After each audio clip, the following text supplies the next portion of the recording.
జాతక దోషం వల్లనే వివాహం ఆగిపోతుందా అని అడుగుతారు. ఖచ్చితంగా జాతకంలో గనక దోషం ఉంటే వివాహం జరగడం ఆలస్యము. 32 రకాల దోషాల వలన ఇది ఏ దోషం తగిలినా కూడా వివాహము ఆలస్యం అవటమే కాకుండా జరిగిన వివాహం కూడా విచ్ఛిన్నం అవ్వటము.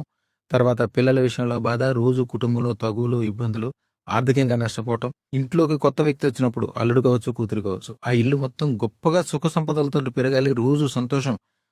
కోడల్ని చూసుకుని అత్తగారు సంతోషపడాలి. అల్లుడిని చూసుకుని మామగారు సంతోషపడాలి. ఇట్లాగా గొప్పగా అవ్వాలి గానీ ఎప్పుడు ఆ కుటుంబంలో ఇబ్బందులు ఉండకూడదు. దానికి అదృష్టత్నం ఒకటే కారణం. అదృష్టత్నం పెట్టుకున్న తర్వాత ఆ రోజు వరకున్న దోషాలు 32 రకాల దోషాలు ఆ దూది తీసుకెళ్ళి అగ్నిగుండంలో ఏస్తే ఎట్లా కాలిపోతాయి అట్లా కాలిపోవడం కాకుండా అతి త్వరగా వివాహం అవటమే కాకుండా ఆ కుటుంబం మొత్తం సుఖంతోటి, సంతోషంతోటి, పెరుగుదలతోటి ఆ జీవితంలో ఎప్పుడు ఇంత గొప్పలున్నాయి, ఇంత ఐశ్వర్యాలున్నాయి, లోకం ఇంత గొప్పగా ఉందని తెలియనంత చాలా మంచిగా అయిపోతది మేమిచ్చే అదృష్టత్నంలో.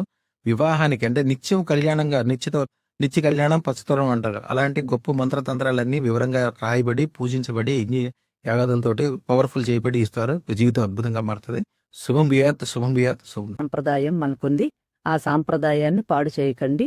ముఖ్యంగా ఇటువంటి ప్లేసెస్‌లోని, ఇటువంటి షాప్స్ మనకు సమస్యలకి ఏదైనా కానీ మనకు సమస్యలకు పరిష్కారం దొరికేటటువంటి అవకాశం ఉంటే తప్పకుండా ఉపయోగించుకోండి. తప్పకుండా కలిసి ఉండడానికి, కలిసి జీవించడానికి, కలిసి ముందుకు వెళ్ళడానికి, దేశాభివృద్ధికి కుటుంబం పరిపూర్ణమైనటువంటి బాధ్యతను వహించాలి. మా ఛానల్కు లైక్, షేర్, సబ్స్క్రైబ్ చేయండి. మీ అదృష్టం మొదలవుతుంది. అదృష్ట జ్యువెల్స్ను సందర్శించండి. ఏఎస్ రావు నగర్, ఆప్రా, హైదరాబాద్.